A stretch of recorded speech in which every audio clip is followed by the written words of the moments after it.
dah tahu saya dah mula berkhidmat di UM Jabatan Sosio Budaya, Akademi Pengajian Melayu. Jadi banyak benda lah saya duk rancang nak buat di sana. Semoga ada rezeki dan juga ada kekuatan dan sumber kewangan sebenarnya. Yang penting juga kalau betul kita nak, saya duk fikirlah 2-3 hari baru ni, dalam bidang pengajian Islam di akademik di universiti ni dah terlalu occupied ataupun dah terlalu sesak dengan pelbagai pertembungan. Jadi saya nampak ada ruang lah dalam pengajian Melayu. Kalau kata ada, saya boleh guna dengan baik, mungkin perkembangan dakwah islah dan tajdid mungkin boleh lebih subur melalui cabang tersebut. Apatah lagi dalam konteks pengajian Melayu, tokoh-tokoh pengajian Melayu tokoh-tokoh reformis macam Syekh Said Al-Hadi, Syekh Tahir Jalaluddin, Za'bas sendiri, Buya Hamka, apa lagi, Abu Bakar Sya'ari, Syekh Abu Bakar Sya'ari, dan ramai lagi lah. Sebenarnya mereka itu lebih rapat, lebih dikenali sebagai tokoh pembaharuan dalam masyarakat Melayu lah, secara khususnya begitu. Tokoh-tokoh pembaharuan yang meniupkan angin, kita kata gagasan islah dan tajdid dalam masyarakat awal kita. Dan ketika itu tak timbul ataupun tak menjadi satu benda besar lah Wahabi tak Wahabi ni. Dia lebih kepada kaum muda, kaum tua dan seumpama. Baik, ala kulit. Jadi dalam subtopik ini saya mula pergi dengan lebih rinci lagi, iaitu kita bincangkan tentang asal usul dalam istilah akademik. Asal usul ini boleh juga dikenali sebagai genealogi. Genealogi ini kalau diterjemahkan secara literal adalah nasab. Dalam bahasa Arab nasab. Nasab itu nisbah pada asal usul keluarga lah. Tapi genealogi ni luas sikit lah kalau kita nak guna kepada genealogi sebuah pemikiran. Kita boleh maksudnya nak cari asal usul, nak jejak asal usul dia punya. Kalau dalam hadis sanad lah, daripada mana asalnya. Kalau dalam keluarga nasab, daripada mana asal usul keturunan dia ni, dan seumpamanya. Dan Islam satu agama yang menekankan asal muasal suatu perkara tu, sama ada dakwaan, hujah, sama ada amalan, maka sangatlah dipertegaskan dia punya asal usul. Jadi genealogi salah satu cabang ilmu ataupun konsep dalam pengajian sejarah, dalam pengajian budaya dan seumpamanya yang digunakan dalam konteks akademik untuk bincangkan hal tersebut. Baik, jadi dalam teks ini saya mula fokus kepada apa dia, asal usul kerancuan. Kerancuan ni kekeliruan lah. Kerancuan ni contaminate ataupun kekeliruan ataupun kita kata pencemaran dan keracunan. Dua tu, kerancuan dan keracunan sumber dalam karya Melayu klasik bertulisan Jawi. Jadi kita fokus kepada karya Melayu klasik bertulisan Jawi. Cuma bila sebut karya Melayu klasik tulisan Jawi ni, maksud dia manuskrip Melayu, kesusastraan Melayu tradisional pun dinamakan juga, karya-karya kesusastraan Melayu lama juga dipanggil begitu, klasik pun digunakan juga, dan pelbagai lagi nama lah. Dan biasanya ia bertulisan Jawi, dan dalam konteks kita di Malaysia ni bahasanya Melayu. Tapi kita juga kena tahu di sana ada bahasa dialek, bahasa etnik yang menggunakan tulisan Jawi tapi bahasa Jawa sebagai contoh. Bahasa Sunda. Ini kita tak reti baca ni. Kita reti Jawi, bahasa Melayu. Tulisan Jawi, bahasa Melayu.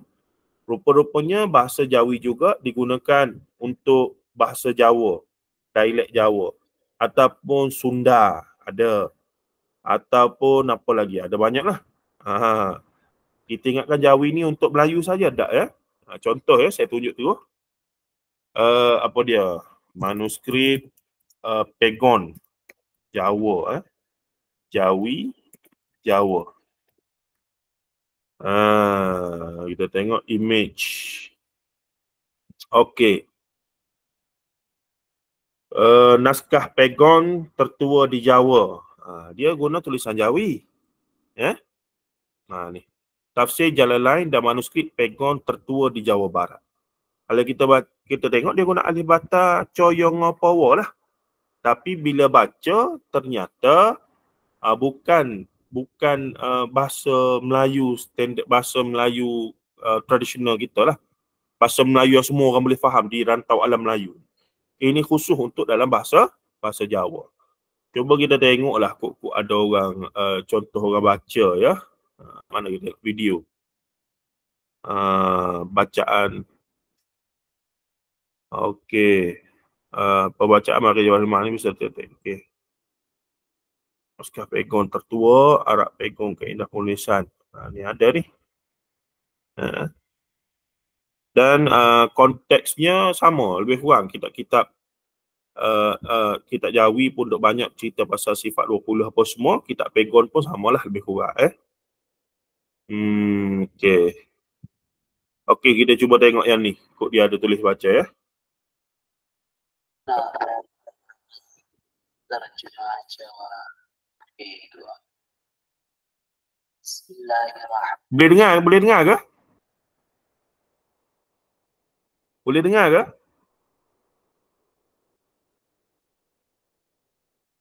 Slow, Ustaz, slow. Ni boleh dengar ke? Dengar slow perlahan, je Ustaz. Kita cuba, tapi nanti Tadi nanti terjemah akhir Pegon Jawa itu kelawan yang Gusti Allah.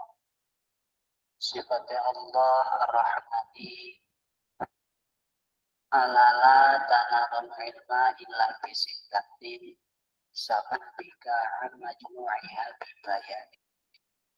Ala eling-eling la tanalu orang bisa bertoleh sapa sira al ilma ingil illa bisittatin angin kelawan perkara nongkokoro. Okey, boleh tu. Nak tunjuk contoh je. Kalau nak tahu lebih, kena explore sendirilah ya. Kena explore sendiri. Ada lagi nanti manuskrip Jawi bahasa Sunda contohnya. Ada tak? Rupanya kita ingatkan Jawi ni bahasa Melayu saja. Ada. Ada bahasa-bahasa dialek pun ada. Dan seumpamanya. Itu kita hari tu saya dah tunjuk bahasa apa dia? Bahasa rencong rencong. Sebelum adanya tulisan Jawi, rencong digunakan terlebih dahulu dan rencong ni pukulnya sama dengan konsonan dan kalimah-kalimah bahasa Melayu hari inilah. Dan seumpamanya. Baik.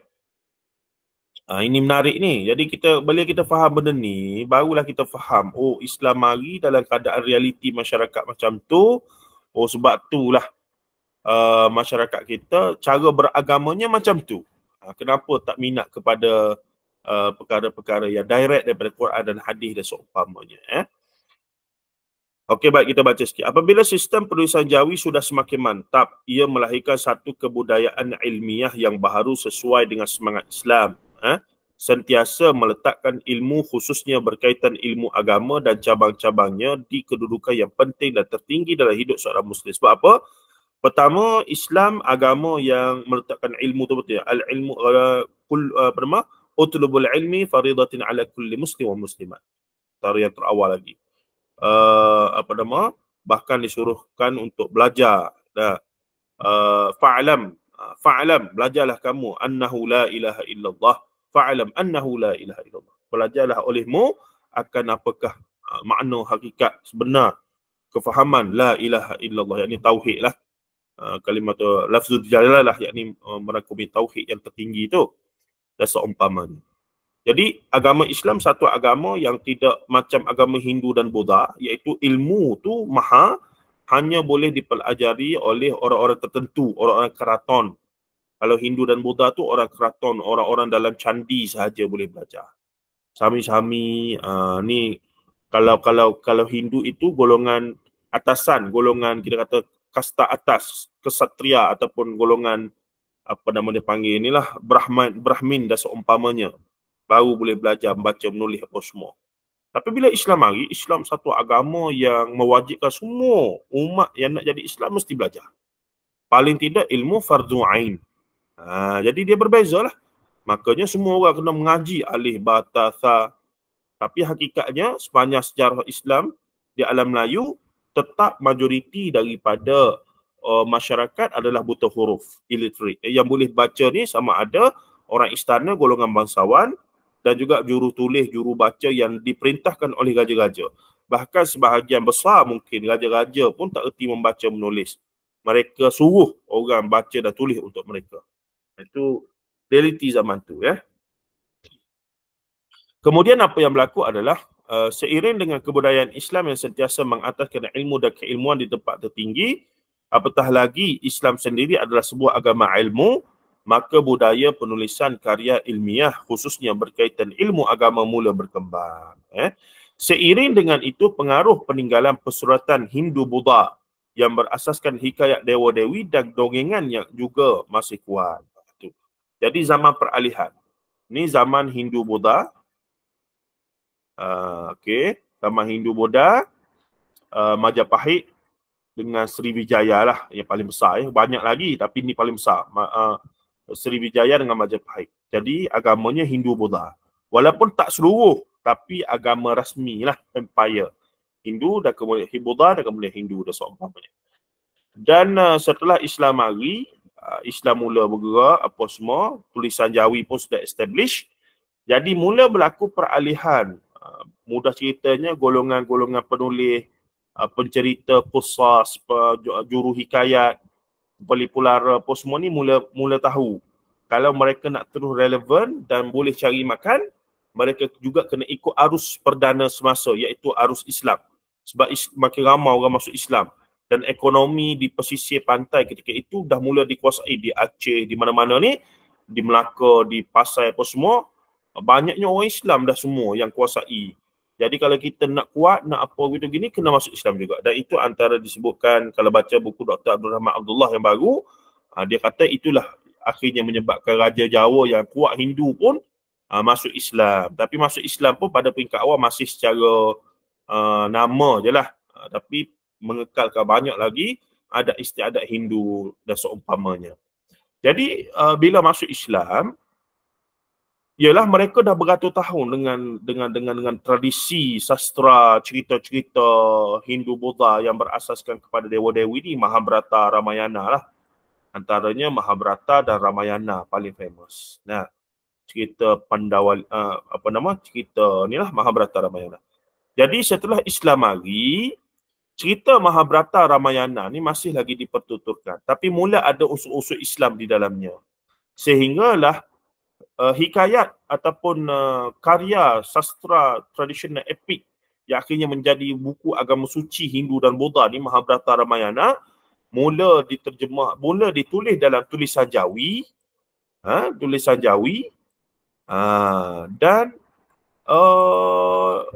masih lagi mengekalkan cerita Hindu-Buddha ni, Mahabharata, Ramayana, cuma ditukarlah, tidak jadi Mahabharata, Ramayana, jadi hikayat Pandawa 5 dengan hikayat Sri Rama.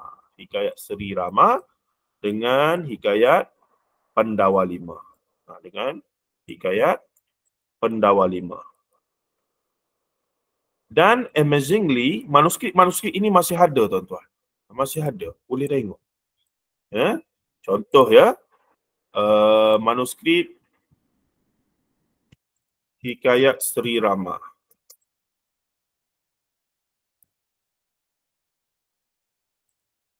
Di Pustaka Negara Malaysia pun ada. Tengok tu. Ya. Hikayat Sri Rama ni basically Mahabharata ataupun Ramayana lah salah satu. Ya. Memang cerita Hindu lah, tapi tengok tulisannya. Tulisan Jawi, tuan-tuan. Ni yang disimpan manuskrip 1055 hikayat Sri Rama di Pustaka Negara Malaysia. Kalau tengok yang lain, mana lagi kita tengok? Okey, sekejap. Saya ada beli beberapa lah untuk kajian. Nak tengok pengaruh Islam tu dalam tu. Kalau tengok yang cantik ya. Okey. Tapi ala kulli hal yang pentingnya adalah hikayat Sri Rama. Okey, kita tengok ni. Yang ni yang telah diterjemah dalam bahasa Inggeris oleh Harry Aveling, seorang pengkaji Mak Saleh, pengkaji manuskrip Melayu tradisional. Ya.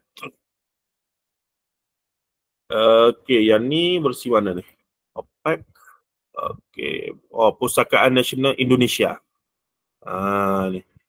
Yang ni yang Pustaka Indonesia punya. Boleh tengok. Kalau dia bagi izin, dia dah ni kan. Dia bagi ke tak? 3 second, 2 second. Nampak ya saya duk share-share ni? Lama saya duk shock sendiri. Ada ke tidak ni? Nampak Doktor. Ada. Ada. Mohon respon dia.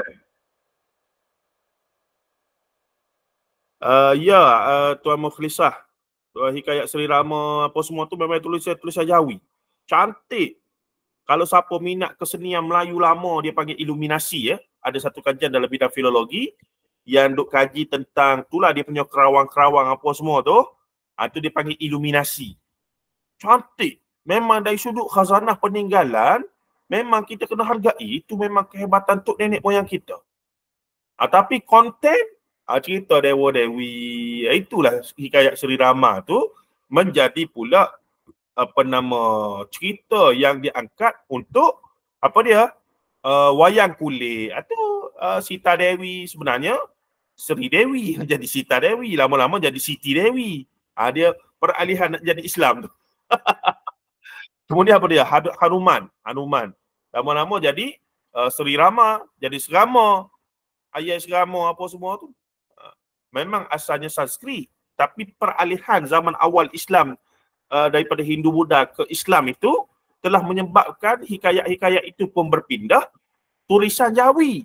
Tapi ceritanya masih Mahabharata Ramayana versi yang sudah diadaptasi ke, dimurnikan ke, disesuaikan kepada masyarakat Melayu ketika itu yang masih kuat dia punya tradisi Hindu lah. Sebab tu zaman peralihan. Kalau kira tahun tu awal 1200, 1100 dululah. Orang tak boleh tuan-tuan, dia tak bagi baca.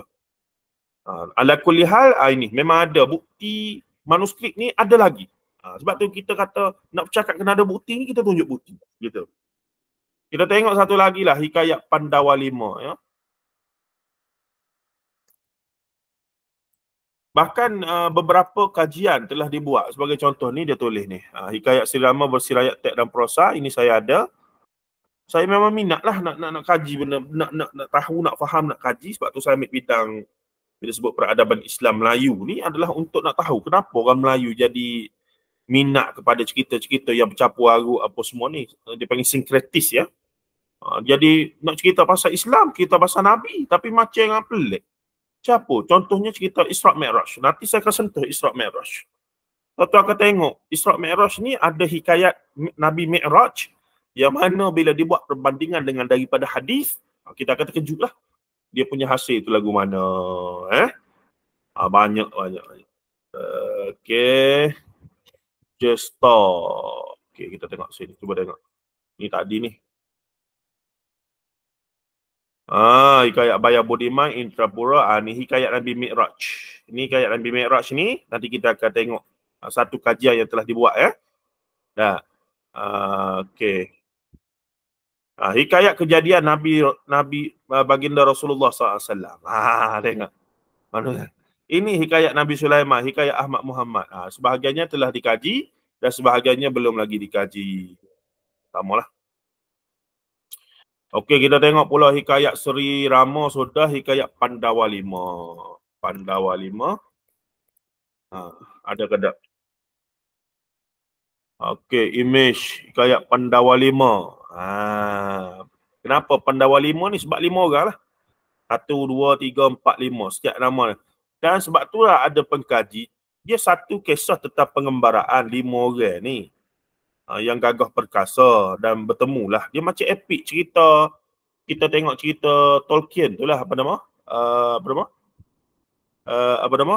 Yang ni. J.K. Rowling ni. J.K. Rowling, Harry Potter. Sebelumnya lagi tu, Allahumma salli Muhammad. Cerita apa? Allah. Apa? Yang pasal pengembaraan apa semua tu? Tak ingat. Cerita-cerita. Tapi yang ni berasaskan epik Hindu.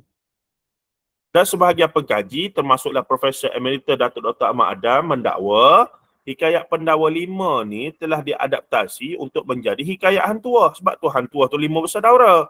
Hantua, Han Jebak, Han Lekiu, Han apa tu.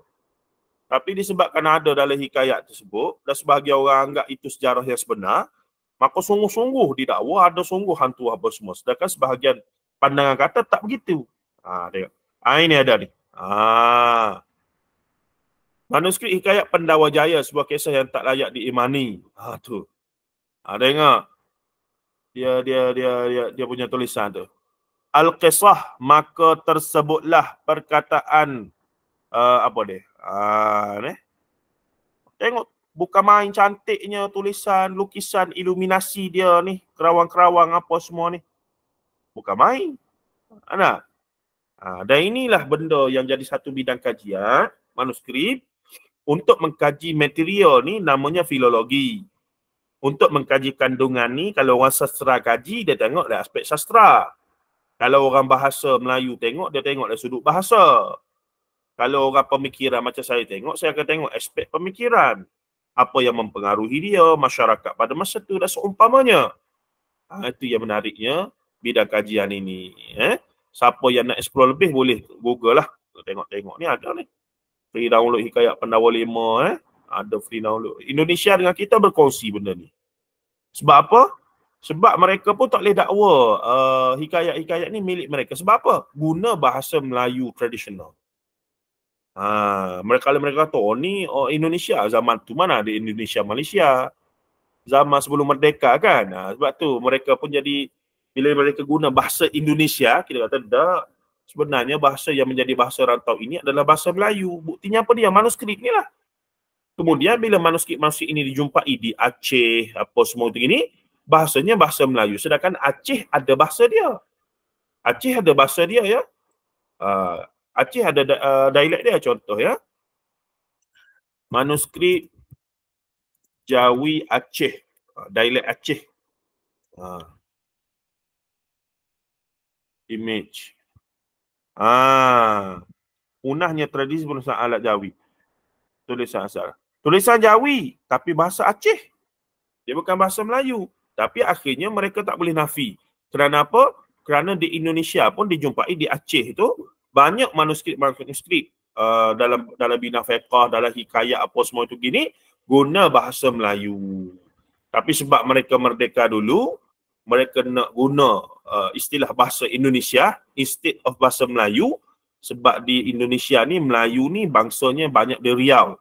Riau Lingga itulah, belah-belah Johor atas tu, kepulauan itu Melayu. Atau orang Sunda, orang Minang pun tak mengaku Melayu sebenarnya.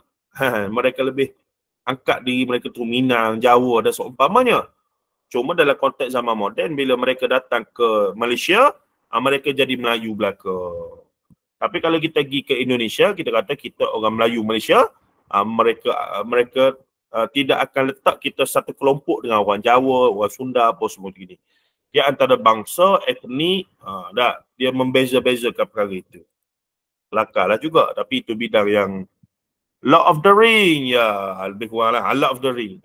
Dan kemudian tu ada yang cerita lain tu kan. Baik. Okay, nampak ya, berat sikit, slow, tapi tak apalah, steady. Kita bagi maklumat supaya faham sungguh latar belakang kenapa masyarakat kita lebih cenderung minat kepada benda-benda hikayat, apatah lagi berkaitan agama Islam. Yang cerita tu cerita Nabi dan Rasul, yang sepatutnya hanya sumbernya Quran dan hadis. Kerana ia punya sejarah, tradisi, hikayat, sastra yang panjang. Dari sudut kesastraan budaya tradisi, kita kena akui ia suatu yang hebat. Tapi dari sudut pandangan agama lah, ilmu riwayat, disiplin periwayatan, ternyata banyak benda yang bermasalah. Okey. Ada soalan setakat ni? Kita buka soalan dulu. Kita buka soalan dulu. Takut ada sebarang persoalan juga berat sangat kalau gimana. Okey, ada sebarang soalan tak? Kalau hak meru Mahawangsa tu macam mana doktor? Baik, merung Mahawangsa ni sudah agak baru tak barulah. Cuma dia lebih kepada kalau genrenya adalah sastra sejarah dia panggil. Jadi memang dalam kita kena faham gini ya, orang zaman dulu ni bila dia menyampaikan satu cerita, satu riwayat, satu kisah, dia tak boleh secara direct. Sebab pertama yang suruh tu biasanya adalah raja-raja. Mereka boleh belajar sebab mereka pandai menulis. Bila mana mereka boleh pandai menulis dan membaca, mereka bukan orang biasa. Sama ada mereka ni orang suruhan raja, penulis diraja, ataupun orang istana, ataupun orang bangsawan dan seumpamanya. Sebab kita kena tahu latar belakang zaman masyarakat kita sebelum merdeka ni, majoriti buta huruf, 99% tak boleh baca. Mereka akan taklid buta kepada tukang cerita, kepada ustaz, kepada ulama, kepada orang istana dan seumpamanya. Itu realiti. Kita tak boleh rafi. Realiti. Ya? Jadi apa yang berlaku, Merung Mahawangsa datang untuk nak mengangkat Kesultanan Kedah tu. Asal usul raja-raja Kedah perislaman yang pertama dan itu diceritakan. Jadi sifat hikayat ni memang hikayat, contohnya Sulatus Salatin, hikayat sejarah Melayu ataupun hikayat Hang Tuah. Watak-watak dan peristiwa-peristiwa dalam tu ada yang betul-betul pernah terjadi dalam sejarah, tak ada orang nafi. Tapi cara penceritaannya, macam kalau hari ni dia dikreatifkan, dia dinovelkan, dia dihikayatkan. Sebab apa tak boleh berterus terang? Kerana banyak benda sensitif. Kalau cerita direct, hilanglah kepala dia. Kalau dia cerita, oh jahat Sultan Mahmud ni, memang jenis begini, hilang kepala. Hinggalah mereka terpaksa lah berkiyah ibarat, mencerita. Kalau kita baca betul, takkan kita boleh terima cerita Puteri Gunung Ledang, kemudian nak dipinang oleh Sultan Melaka dengan dia punya 7 dulang hati nyamuk, 7 dulang hati kuman apa semua tu. Tak logik lah. Dan itu pelambangan nak kata raja ni, kalau dia nak by hook by crook, dia nak juga puaskan nafsu sehingga buat benda yang mustahil hingga menumpahkan darah anak putera dia sendiri pun dia sanggup. Sebab apa? Sebab dia nak puaskan nafsu dia. Itu motif sebenar penulisnya. Tapi dia kona jauh, tuan-tuan. Dia kona Puteri Gunung Ledang lah, apalah gitu-gini. Panjang cerita. Itu kebijaksanaan penulis-penulis dululah. Dalam dia nak sampaikan cerita yang mengkritik sultan raja tu, dia tak direct. Dia buat cerita jauh, dia kona. Dia pergi jauh tu. Tapi itu kebijaksanaan sebenarnya.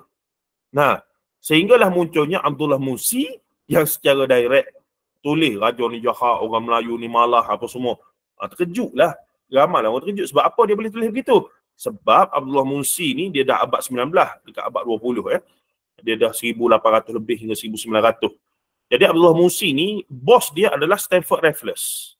Ketika itu raja-raja Melayu, raja Johor apa semua, memang dibayar raja Temasek memang dibayar allowance oleh British pada syarikat Hindia Timur tu. Dan jadi Abdullah Musi kerja dengan mereka, jadi dia punya berani itu lain macam. Tapi ada juga dakwaan kata itu propaganda daripada British guna nama dia. Wallahualam. Tapi apa yang dia tinggalkan, hikayat Abdullah apa semua tu berbeza caranya dengan penulisan hikayat-hikayat sebelumnya. Jadi hikayat Merung Mahawangsa dikira sebagai salah satu sastra sejarah. Ada beberapa fakta sejarah yang boleh dijadikan rujukan, tapi macam juga hikayat-hikayat lain, ia tetap penuh dengan anakronisme kalau istilah akademiknya.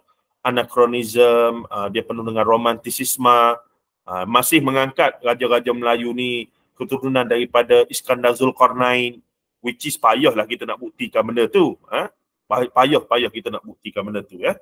Tapi itu tradisinya begitu.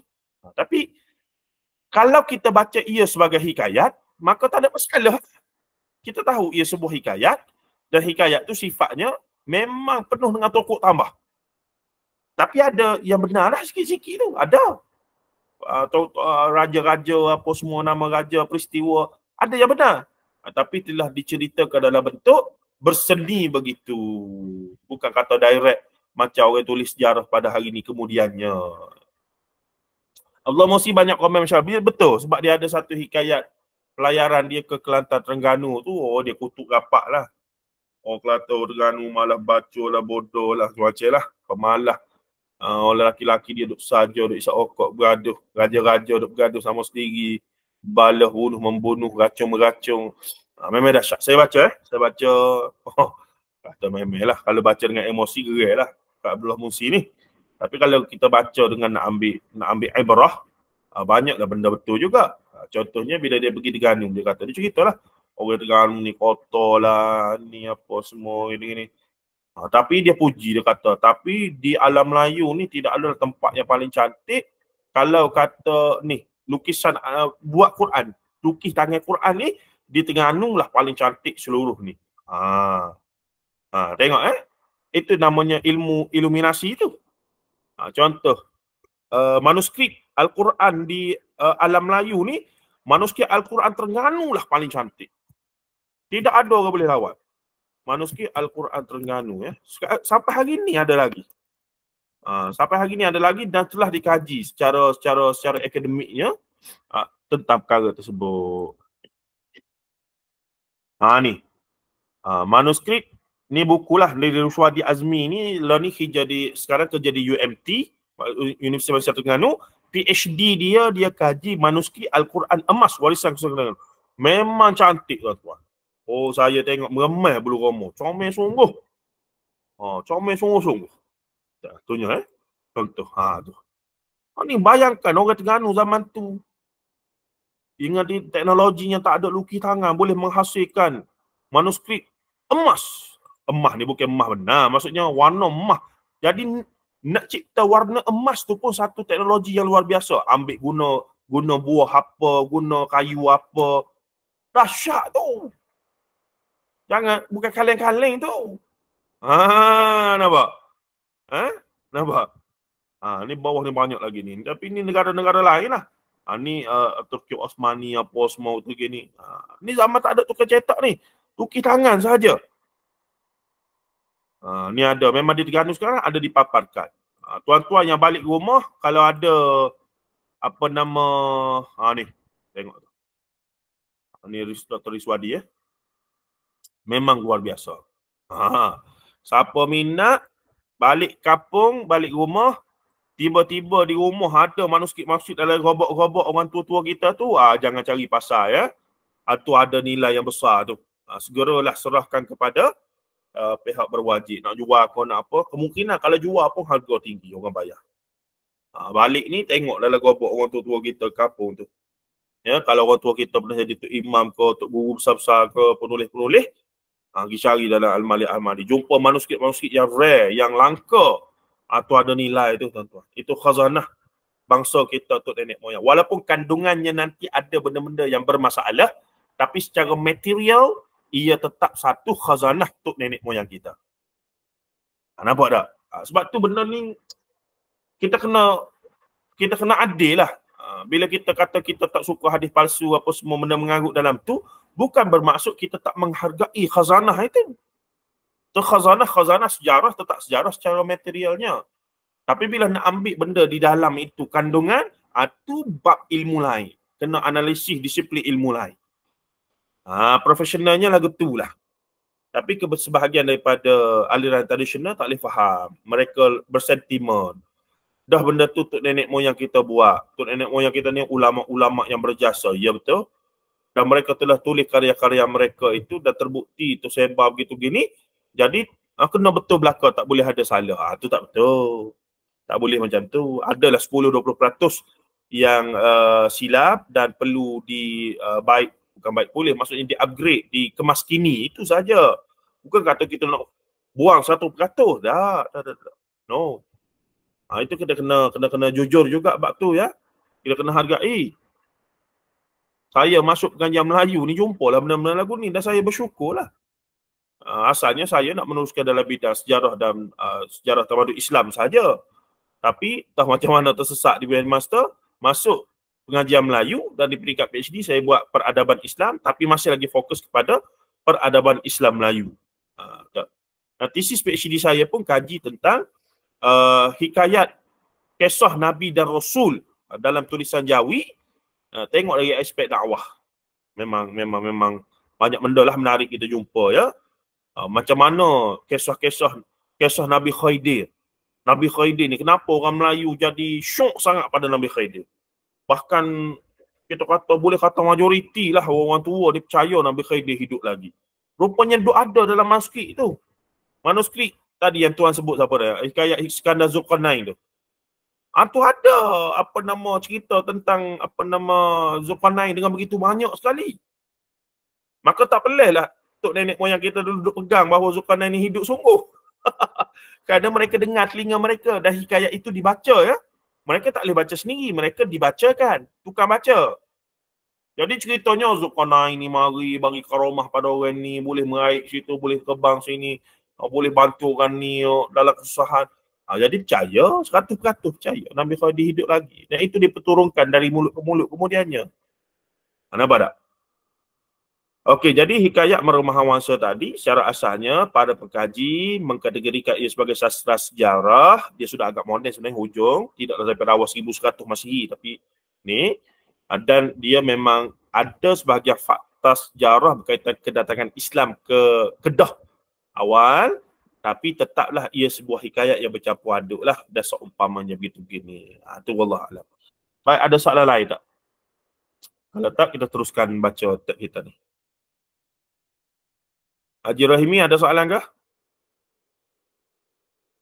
Ada pandangan ke? Boleh bagi. Yang nak tulis, teruskan menulis. Saya suka kalau kita punya kita punya chatbot ni aktif ya. Macam biasa. Lagi Doktor. Ya Tuan Razi, ya. Macam cerita rakyat kan, cerita rakyat. Ya. Kalau di Kelantan ni Bukit Maruk lah, cerita Puteri Sadung. Okey. Lepas tu saya pergi Johor tu, Puteri Gunung Ledang lah. Okey. Tapi cerita serupa ya. Okey, baik. Sebab tu dalam sastra Melayu tradisional ni, siapa yang ambil bidang pengajar sastra, dia ada pelbagai kategori. Ada dongeng, ada epik, ada dongeng, epik, ada lagi apa dia? Allah, nanti kita carilah sini. Alih-alih. Sekejap.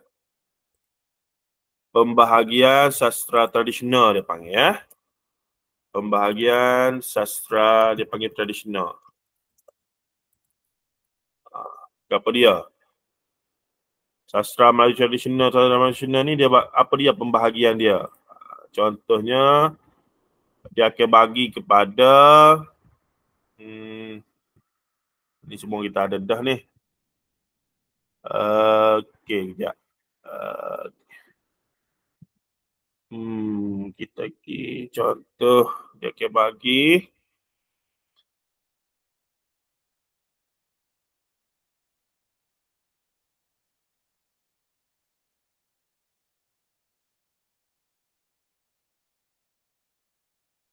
jenis-jenis jenis-jenis.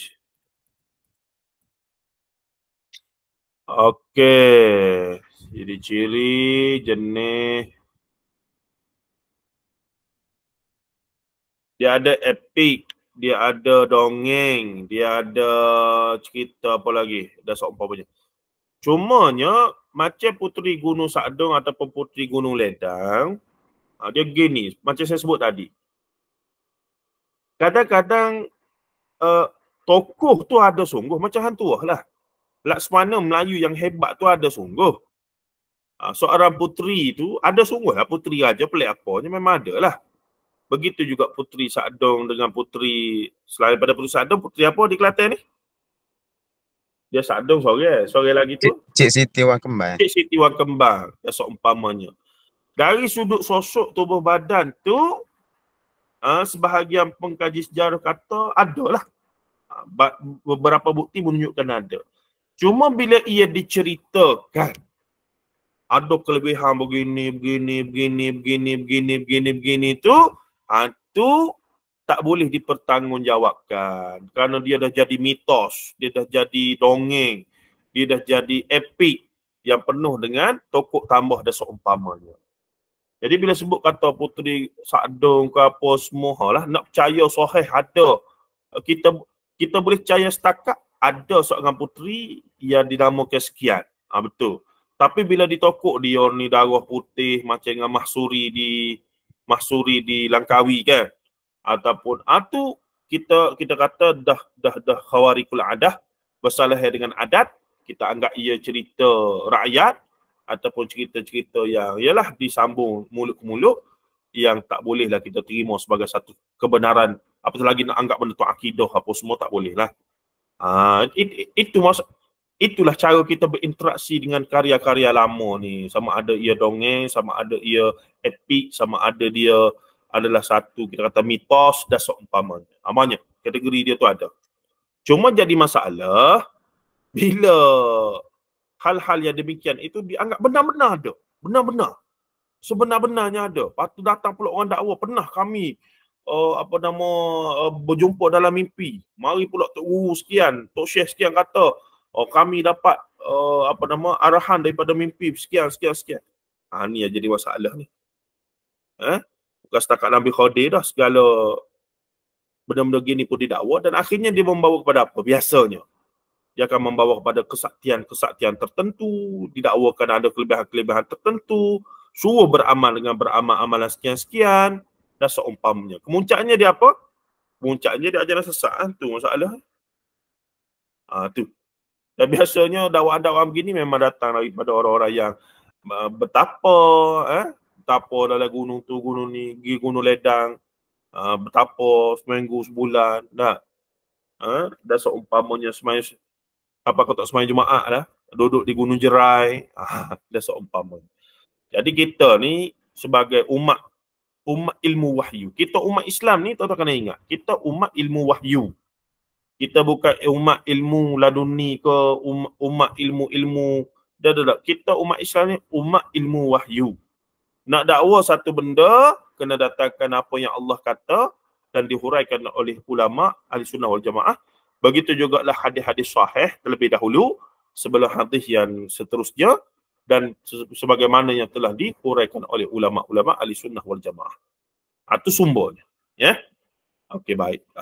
Berapa minit lagi ada? 10 sekarang. Kita mula 9 suku tadi, kita berhenti 10 suku, 10 sekarang. Baik, saya nak tunjuk nanti bukti jelas berkaitan Isra' Mi'raj ya. Sebagai tambahan pada hari inilah. Baik, kita pergi sikit lagi. Jadinya berdasarkan urutan abad, kita boleh perhatikan perubahan yang berlaku kepada tema penulisan para penulis dari kalangan pujangga Melayu, sama ada dalam kalangan orang istana atau pujangga rakyat. Pujangga rakyat ni biasanya dia cerita secara lisan. Istana ni biasanya menulis sebab sultan suruh, dia belajar dan dia menulis. Dan dia apabila menulis tu dapatlah jawatan tinggi dalam istana, senanglah dia jadi orang besar. Jadi kerja dia menulis lah. Tapi dia menulis hanya dengan arahan raja.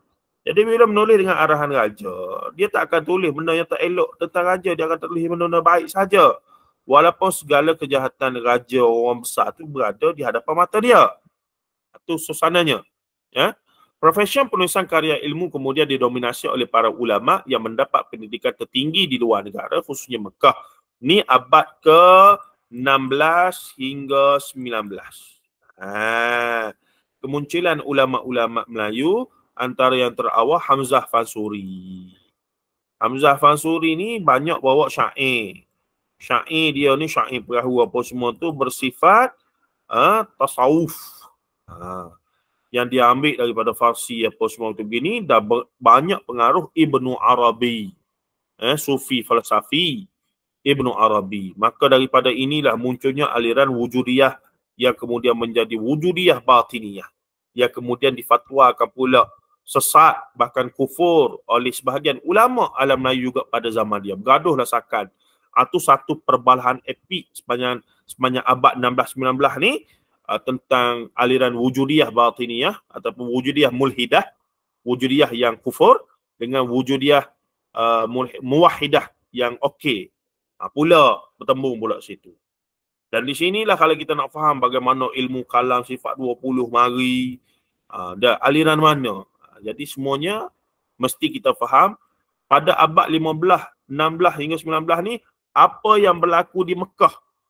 Apa yang berlaku di Mekah ketika itulah yang mewarnai negara-negara Islam yang ulama-ulamanya pergi mengaji di Mekah buat balik ilmu apa. Ini menarik tuan-tuan, ini menarik.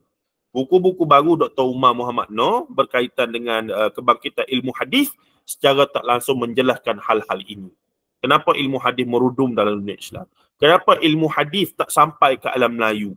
Benda ni saya dah persoal dan muncul timbul dibincang oleh 10 tahun 15 tahun dulu dalam oleh guru-guru kami dalam DUM lah masa saya ambil diploma Usuluddin, dan saya tak puas dengan jawapan mereka. Saya explore sendiri pula kenapa aliran Islam di alam Melayu jenis suka mistik-mistik. Kenapa terjemahan hadis Sahih Bukhari tak pernah ada sepanjang berapa abad ni? Ni 16 hingga 19 ni 400 tahun ni. Tidak ada terjemahan Sahih Bukhari. Tidak ada tafsir besar-besar melainkan satu saja, tafsir Jalalain yang diadaptasi. Tafsir terjemah Mustafid 30 juzuk. Maksudnya bidang Quran dengan bidang hadis memang tak diberi perhatian sepanjang abad 16 hingga 20 ni. Abad 16 hingga 19. Bayangkan. Tapi kitab fiqh, kitab tasawuf, kitab sifat 20, kitab tentang wahdatul wujud, martabat 7, apa semua begitu begini. Terjemahan kitab-kitab berkaitan dengan amalan-amalan, kitab tajribat, kitab fadailul a'mal, kitab berkaitan dengan terjemahan kepada oleh Ahmad Al-Buni. Kitab-kitab tentang amalan-amalan yang sebenarnya kitab sihir. Banyak diterjemahkan dalam bahasa Jawi, tulisan Jawi. Tapi kitab hadis, terjemahan tafsir tak banyak. Jadi timbul soalan lah, Islam bagaimana masyarakat masa ni? Ulama-ulamanya bawa ilmu apa masa ni? Di situlah saya explore lebih tuan-tuan dan kita jumpalah jawapan. Alhamdulillah. Dah itulah kita bersungguh nak buat kelas-kelas macam ni dan berada dengan Maulana Asri Muhammad Yusof, dia antara orang yang terawal faham isu sebenar dalam masyarakat kita ni. Kenapa semayang bang tak tinggal tapi Tok Bomo Pawan Dukun pun tak tinggal juga. Semayang bang tak tinggal, Mekah banyak kali dah. Tapi kalau hilang beg duit, hilang apa-apa, Tok Bomo Pawan Dukun pun okey juga. Tengok. Kan kontradik tu. Ya. Baik. Okey, katanya di sini Tuan Rahimi kata saya ada baca sebuah cetak orang Inggeris. Dia mengatakan orang Melayu ni beragama Islam tapi penuh prior. Sejauh mana kebenaran? Baik. Kita bila baca catatan Inggeris, tak kira lah Winstead ke apa lagi. Saya dah baca buku baru ni. Ni bagus Perdukunan Melayu. Perdukunan Melayu ni asalnya daripada Malay Charms, Malay Poison, Charm and Cure. Malay Poison and Charm Cure, gitulah. Oleh John D. Gimlet. Dia ni doktor pakar bedah di Kelantan, yang kemudian dia tertarik tengok cara Tok Bomo apa semua berubah. Dan adilnya dia, kita kena tahu ya, bila baca teks ditulis oleh Orientalis, penjajah kita ni ada dua keadaan. Sama ada dia catat dengan adil, dengan polos, dengan begitu sekali, kita kata catat sungguh-sungguh apa yang dia tengok dengan butir mata tanpa ada emosi dan tanpa ada judgement, early judgement lah. Maksudnya dia catat sungguh-sungguh sebagai rekod. Kalau begitu, kita boleh ambil lah. Tapi ada setengah mencatat dan buat ulasan. Contohnya Stafford Raffles. Bila dia mencatat dengan satu worldview. Pertama dia Kristian dan dia melihat kaum yang dia jajah, bangsa dia jajah ni sebagai orang barbarian ataupun savage. Ya, mereka civilized. Mak Saleh ni civilized. Ni kepala otak Mak Saleh bila dia mari ke negara kita, bagi mereka sudah di-train. Sedangkan bidang pengajian Melayu tu sebenarnya Mak Saleh lah yang tubuhkan di SOAS, School of Oriental African Studies, untuk nak kaji masyarakat yang mereka jajah. Supaya apa? Boleh jajah lebih lama. Itu sebenarnya. Jadi Stafford Raffles, banyak tulisan dia walaupun kelihatan macam jujur, tapi akhirnya dia buat kesimpulan-kesimpulan yang nampak sebenar kepala otak dia fikir apa tentang bahasa Melayu ni, tentang agama Islam. Maka dia akan kata mereka ni penuh dengan khurafat. Tapi dari satu sudut, kita pun tak boleh nafi juga. Memang betul. Jadi kita pun kena adil. Di sinilah susahnya jadi akademik ni. Kita kena, tapi yang mereka salah persepsi, mereka salah baca, mereka salah buat kesimpulan pun ada juga. Cuma nak kata semua yang mereka catat tu salah, tak boleh. Sebab mereka catat pun, nasib baik mereka catat. akhirnya kita dapat rujuk dan kita dapat ambillah catatan zaman itu untuk faham situasi masyarakat zaman tu. Contoh buku ni ditulis tahun 1920 lebih. 19 catatan awal dia ni terjemah 1915. Siapa dah lahir masa ni? Tahun 1915. Abdullah Musi pun hidup lagi saya rasa ni. Abdullah Musi mati lebih kurang itulah 1900 lebih. Kan? Dalam bahasa Inggeris. Ni sahabat saya terjemah. Saya suruh dia terjemah. Dan diterbitkanlah. Dia cerita pasal apa? Kita letak tajuk Pertukunan Melayu. Dia sebagai pakar bedah, dia kagum. Bagaimana Tok Bomo, Pawan, Dukun ni memang ada kepandaian untuk merawat dalam satu aspek, memang berjaya sembuh. Bila dia guna akar kayu, racun, apa semua campur ni, ambil madu lah, campur ni. Dan benda tu saintifik. Cuma yang jadi masalah, bila campur dengan jampi, serapah, panggil, mambang, apa semua begini. Tapi dalam masa sama, yang saintifik guna herba apa semua ni, mereka kagum. Ini betul-betul saintifik. Hebat. Jadi itu kita kata sinkretis, bercampur aduk tu. Benda yang hak, saintifik, dengan benda yang duk puja setan iblis apa semua ni, dia disebutlah tu. Jadi dia kata nak kata karuk belaka pun tak boleh. Ni nampak macam adil lah cara dia ulah tu. Dalam masa sama nak kata mengaruk, mereka ni mengaruk, duk puja setan iblis saja. Tak. Sebenarnya ada kepandaian yang ternyata terbukti untuk penyakit-penyakit tertentu apa semua ni guna kaedah kepandaian, kearifan mereka sendiri, kearifan lokal, pengalaman mereka sendiri, alamiah, mereka membesar dengan alam yang begitu flora fauna ni, mereka akhirnya melahirkan kepandaian merawat yang sendiri tanpa ada doktor pun dulu. Nampak?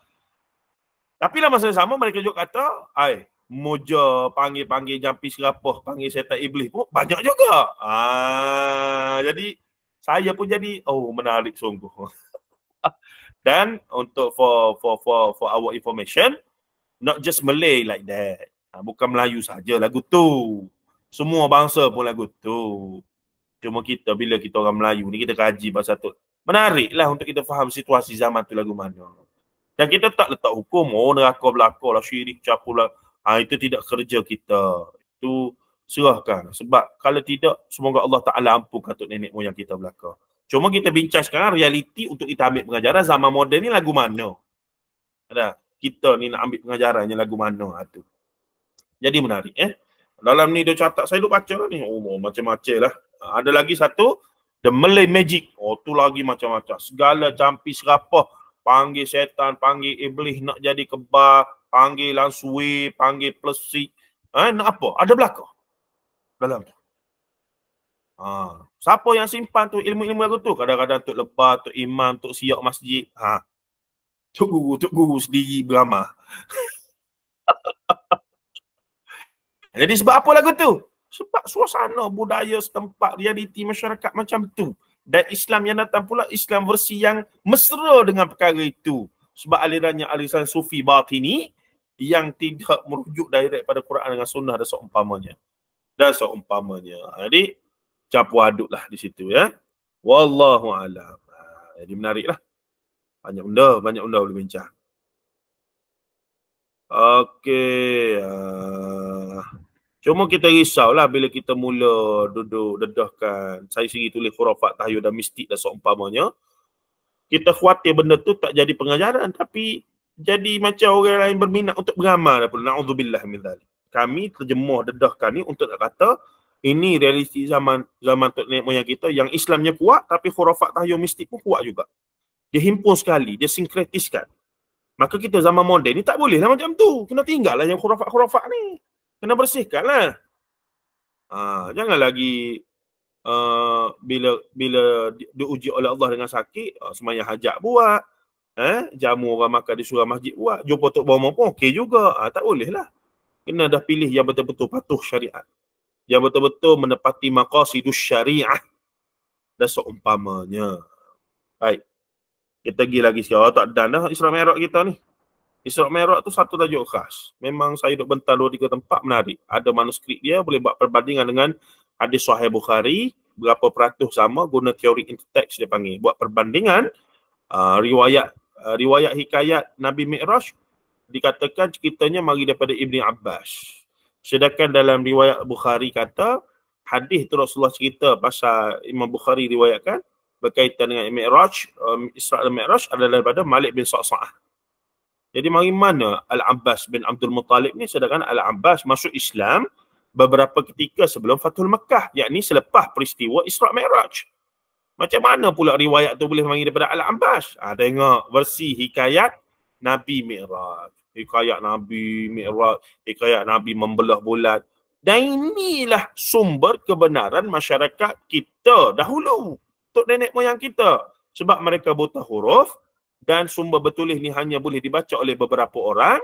Yang beberapa orang ini menyampaikan pengajian mereka, cerita kepada mereka.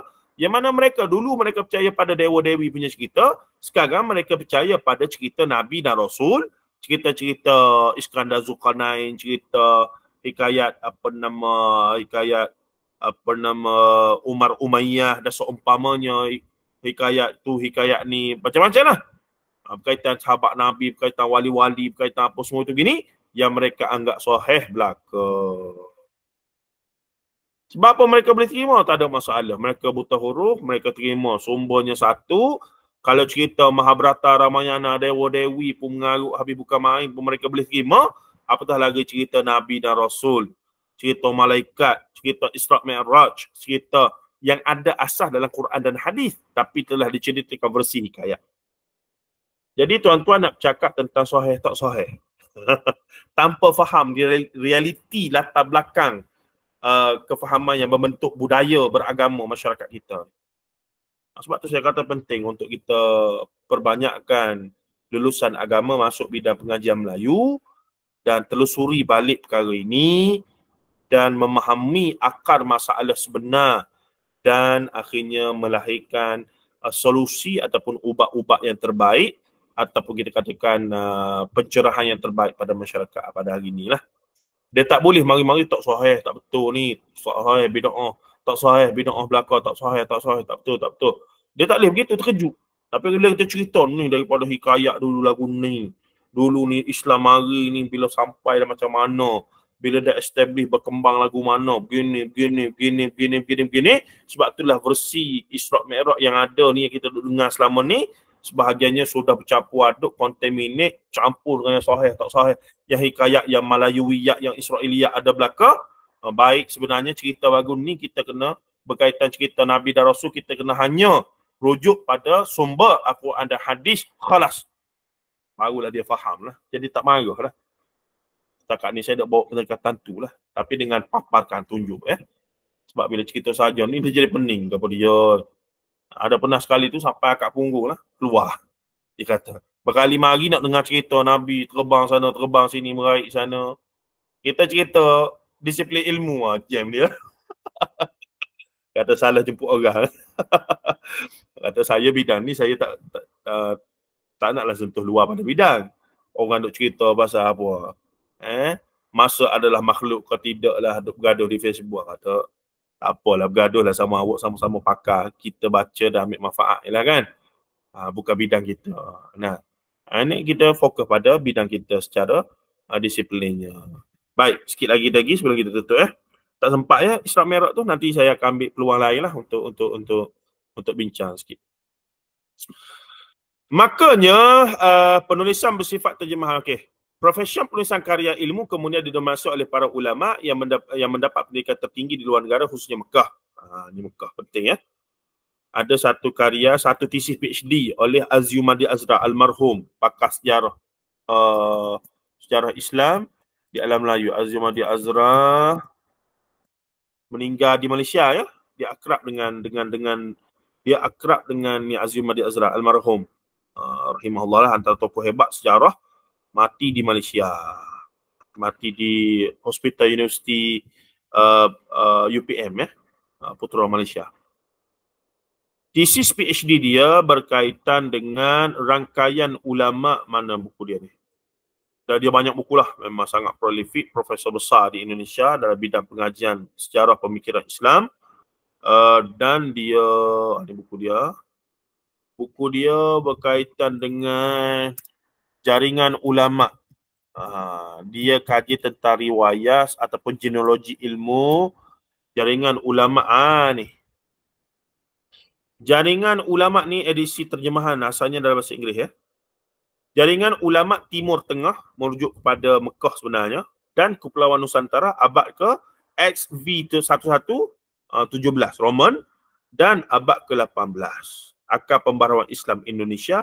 Indonesia di sini merujuk kepada alam Melayu sebenarnya secara keseluruhan. Jadi dia tulis satu-satu bagi ulama mana yang mengaji di Mekah daripada abad ke-17 sampai 18 dan akhirnya balik buat gapo? Balik bina mereka punya madrasah sendiri. Balik buat ni. Dan sebab majoriti ulama yang daripada abad 16, 17, 18 sampai 19 ni semuanya balik mesti ada tarikat tasawuf. Semua. Atas seorang ulama tu kadang-kadang sampai 5 ke 10, 20 sanak tarikat. Itu realitinya. Jadi agak-agak tuan-tuan, Islam kita ni bersiapa sebenarnya untuk nenek moyang kita? Agaknya bersiapa? Benda itulah yang saya rasa saya nak ambil masa lah, satu masa saya akan tulis balik, membaca semula karya. Maksudnya buku saya tu adalah reread ataupun reconstruct. Sebab pada mereka, bila saja benda tu mari daripada Mekah, mesti benda tu benar belaka, mesti benda tu yang the best. Kita pula yang melihat daripada satu perspektif lagi bahawa kalau yang dibawa balik itu ilmu yang menyeluruh, yang merangkumi. Sebab zaman tu zaman 17 ni, abad ke-16 17 ni tuan-tuan tahu tak sezaman dengan siapa? Abad ke mana tadi? Abad ke-17 18 ni, inilah zaman Syekh Muhammad bin Abdul Wahab melancarkan gerakan dakwah dia di tanah Arab. Zaman inilah juga Syah Waliullah Dehlawi telah mengaji di Mekah dan bawa balik ilmu hadis, ilmu tafsir apa semua. Zaman inilah juga Syekh Abdul Rauf Singkil belajar dengan ulama-ulama, antaranya Ibrahim Qurani dengan Ahmad Kushashi. Guru-guru yang sama, sanak yang sama. Tapi peliknya Syah Waliullah balik bawa ilmu Quran hadis kembangkan. Dan ulama-ulama lain juga benda yang sama. Nah, tetapi bila ulama alam Melayu ni, Syekh Abdul Rauf Singkil dan beberapa orang lagi, Tok Pulang Manis ke? Tok Pulang Manis ke? Bawa balik tarikat, bawa balik sanak tarikat, tapi tak bawa pengajian Quran dan hadis tafsir apa semua tak bawa. Jadi pelik di situ, kenapa begitu? Dan akhirnya yang membentuk Islam di alam Melayu adalah aliran tasawuf, sufi, tarikat, suka kepada mistik-mistik, benda kebal, beramal apa semua, tapi tidak disibukkan dengan mengkaji Al-Quran, Sunnah dan seumpamanya. Berbeza dengan yang berlaku di India, di tanah India, Indus. Syah Waliullah Dehlawi balik, dia tak istiharkan perseteruan dengan sufi. Dia kata dia pun sufi, tapi sufi dia tu sufi yang dijaga, dipandu oleh Quran dengan Sunnah. Bahkan dia kembangkan ilmu Quran dan Sunnah dan akhirnya membentuk dua jaringan besar di Indonesia, iaitu Deobandi dan Nahdlatul Ulama, Ahlul Hadis dan juga Ahnaf, yang mempertahankan Hanafi. Tu berkembang ilmu hadis di India apa semua dahsyat. Tapi di tanah Melayu tak. Lebih pada tarikat, nak berzikir, nak jadi tok wali apa semua, nak jadi dewa, nak jadi wali-wali apa semua. Itu pelik. Jadi di sini sampai tahap ni lah kita nak faham, patutlah walaupun alim, walaupun ulama kita ni begini, tapi alirannya begitu. Minat martabat 7, Nur Muhammad, Wahdatul Wujud. Benda-benda yang tidak teras dalam Quran dan hadis. Bahkan entah daripada mana datangnya. Pengaruh daripada falasifah, Neoplatonism, Plotinus dan seumpamanya. Jadi saya berhenti situ, tuan-tuan. 10:25 dah. Jika ada sebarang soalan. Okey, kita berhenti mana tadi? Kalau nak soal ni, nak buka mikrofon pun boleh, nak bertanya di chatbot pun boleh jugalah.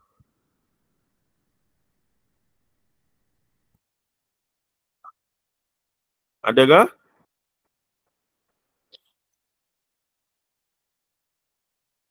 Cuma mungkin saya sama sikit ni, penulisan bersifat terjemahan dan adaptasi. terjemahan dan adaptasi ini diperlakukan oleh para pengkaji kesusahan Melayu tradisional kita, termasuk sastra kitab.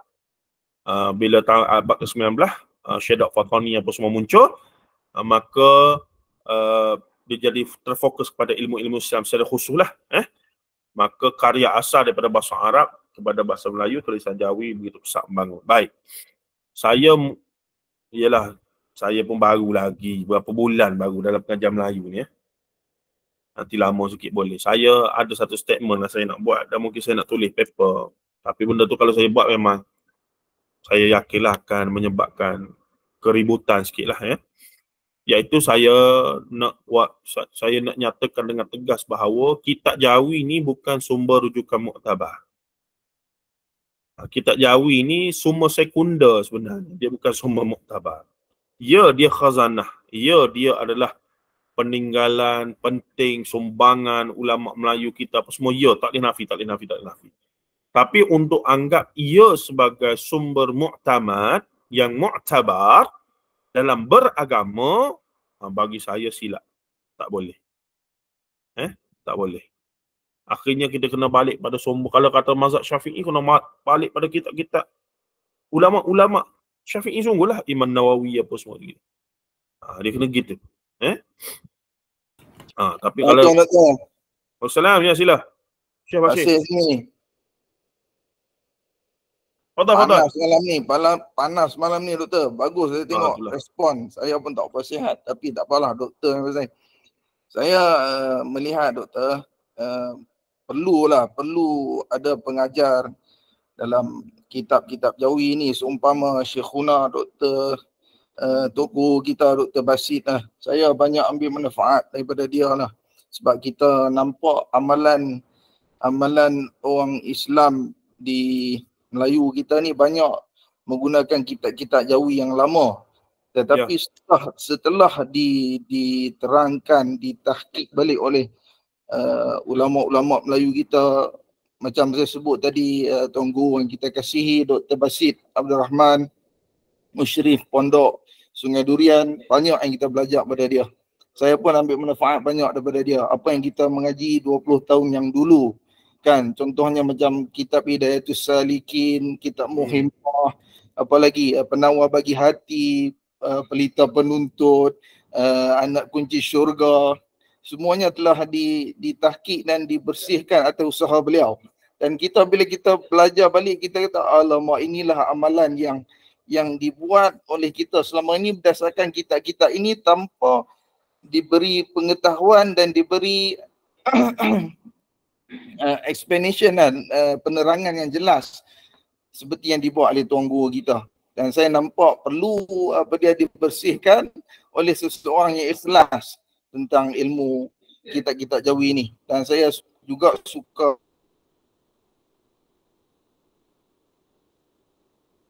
menyatakan di sini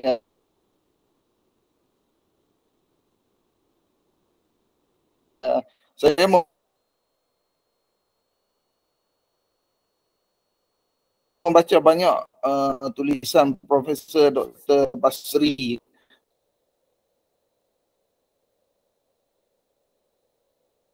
Al-Hasani Al-Azhar, apa dia kita dikecam, kita di level macam-macam. Tetapi hari ini orang yang sama kita nampak lebih jauh ke depan daripada kita, memahami sunnah, mendalami sunnah lebih jauh daripada kita. Kita menganggap alhamdulillah, syukur, bukan atas perjuangan kita seorang, tapi kita nampak perjuangan daripada asatizah ulama-ulama kita. Contohnya macam Dr. Malza, Dr. Rora yang terbaru ini. Ramai lagi. Macam dulu kita mengaji kepada yang saya belajar dulu daripada Dr. Abdullah Yaakob, tak silap saya, ulama yang terkenal masa dulu, telah meninggal, rahimahullah, moga Allah rahmati beliau. Mereka ni orang yang betul-betul tebus lalang. Kita mai sini dah pokok semua dah tumbuh dah, kan. Tapi itulah doktor, saya mengharapkan Dr. Zahiruddin bolehlah bongkarkan lagi tentang benda-benda ini. Sebab ramai orang nak tahu. Mungkin ada seorang dua lah yang tak mau dengar, tapi ramai lagi yang nak dengar. Doktor jangan down, sebab saya dengar doktor pun PhD pun mujahadah sampai sekarang dah boleh dapat PhD dengan jayanya. Alhamdulillah, syukur. So teruskan perjuangan doktor. Jangan berhenti berlari kan. Doktor Ustaz Zaharuddin kata jangan berhenti berlari. Ada satu buku dia kan. So saya harap doktor teruskanlah. Kita semua terus mengaji dan mengamalkan sunnah sekadar kemampuan kita. Fattaqullaha mastata'tum. Takutlah kepada Allah semampu kita. Itulah doktor. Itu saja pandangan saya. Wallahu a'lam. Assalamualaikum warahmatullahi wabarakatuh. Waalaikumsalam warahmatullahi wabarakatuh. Terima kasih pada Akhi Bashir atas kata-kata semangat dan seumpamanya dan macam biasa. Dan terima kasih kerana setialah dengan perbincangan kita dan seumpamanya, insyaAllah. Baik, sedikit maklumat tambahan lah. Sebenarnya sudah sangat banyak kajian di peringkat Master PhD, bahkan kajian di peringkat degree terhadap kitab-kitab Jawi. Dan memang sudah contohnya kita Al-Muhimmah kitab Muhimmah pasal nikah kahwin apa semua. Dah ada takhrij hadis sebenarnya yang dibuat di UM, saya jumpa. Tapi isunya para pengkaji ni, termasuklah mereka yang lulusan pengajian Islam di peringkat degree Master PhD ni, kadang-kadang mereka tak usahakan untuk diterbitkan karya-karya mereka itu. Satu. Jadi kita tak tahu, rupanya dah ada kajian tentang hal tersebut. Nanti dalam buku kita ni pun kita akan baca senarai yang saya buat sehingga tahun 2019. Ke depan ni dah makin banyak. Dah sebenarnya 5-6 tahun dah buku yang mutakhir ni dah makin banyak. Cuma sampai satu masa di API lah, Akademi Pengajian Islam Universiti Malaya, mereka stop untuk mengkaji turaf Melayu Jawi ni sebab finding hadis yang bermasalah ni sama. Dia berpusing takhrijul hadis tu macam bila hadis yang palsu tu sampai ke alam Melayu, jadi yang berlega-lega dalam kitab-kitab ulama di alam Melayu ni yang sama juga. Jadi mereka pun buat keputusan kita tak perlu dah untuk buat kajian sebab findingnya akan sama juga. Cumanya sayangnya masih banyak kajian-kajian tersebut tidak diterbitkan. Wallahu a'lam mengapa, ataupun ada yang telah diterbitkan, contohnya Hidayatus Salikin, ada kajian Dr. Khadir Ahmad untuk master dia ya. Hadis-hadis tasawuf telah dikhrij dengan begitu baik, telah diterbitkan oleh UM Press tapi tidak lagi diulang cetak sampai hari ini. Jadi benda-benda begitulah sayang. Dan kalaulah ada khazanah, ada yang boleh bawa dengan serius benda ini, maksudnya cuma itulah bila dibawa oleh orang yang ialah aliran yang tidak datang daripada aliran yang sama tu, mereka jadi skeptikal. Mereka kata nak rosakkan kitab-kitab Jawi apa semua. Dan bila datang daripada orang yang aliran yang sama pun malah nak asri, orang pondok dapat bahasa Arab, mengaji nahwu sarah arub apa semua dalam pondok. Tapi setelah bawa benda yang nampak macam mengganggu-gugat status quo, mereka pun tarik handbrake juga. Itulah. Jadi tugas kita, pada saya lah mudah. Macam Akhi Bashir kata tadi, kita teruskan sekadar kita mampu. Saya sendiri di peringkat akademik terus menulis, mengkaji, menghasilkan tulisan-tulisan. Yang hari ni tulisan tu insya-Allah selagi mana internet ada, selagi mana laptop ada apa semua boleh diakses. Jadi kita harapkan generasi-generasi yang datang, contoh buku saya, inilah buku yang kita baca ni. Dah ada seorang pelajar akhir di API hubungi saya. Bila guru mereka Profesor Dr. Mustafa Abdullah, guru usul tafsir saya juga, bila dia nak buat dia punya FYP, final year project, Profesor Mustafa Abdullah telah suruh dia untuk baca dan rujuk buku kita ni, khurafat, buku Israiliyat Hadis Maudhu' dan Fitnah Sirah. Sebab tu kena menulis. Bagi yang mampu menulis. Bagi yang mampu sambung pengajian Master PhD, sambung. Kerana pasti ada sumbangan, pasti ada manfaatnya. Jangan anggap tidak ada manfaat, biarlah. Tak ada apa-apa ni. No. Setiap huruf, setiap perkataan Allah Ta'ala akan kira. Dan kita tak tahu di masa depan nanti siapa yang, buku yang saya tulis 2019 ni, Israiliyat, entah 10-20 tahun lagi ada anak muda mana masa tu baca dan akhirnya terinspirasi sehingga dia pula dapat melakukan pembaharuan yang lebih hebat daripada Dr. Mazhar, Maulana Asri. Wallahu a'lam. Kita tak tahu. Jadi kita buat kerja masing-masing insya-Allah. Jadi kalau tak ada apa-apa kita berhenti situlah. Kenapa ada agak lewat malam. InsyaAllah kalau tak ada aral, kita jumpa lagi malam esok. Dan saya ingatkan saya hutang tentang Isra' Mi'raj tu mungkin dalam bulan depan kita fokus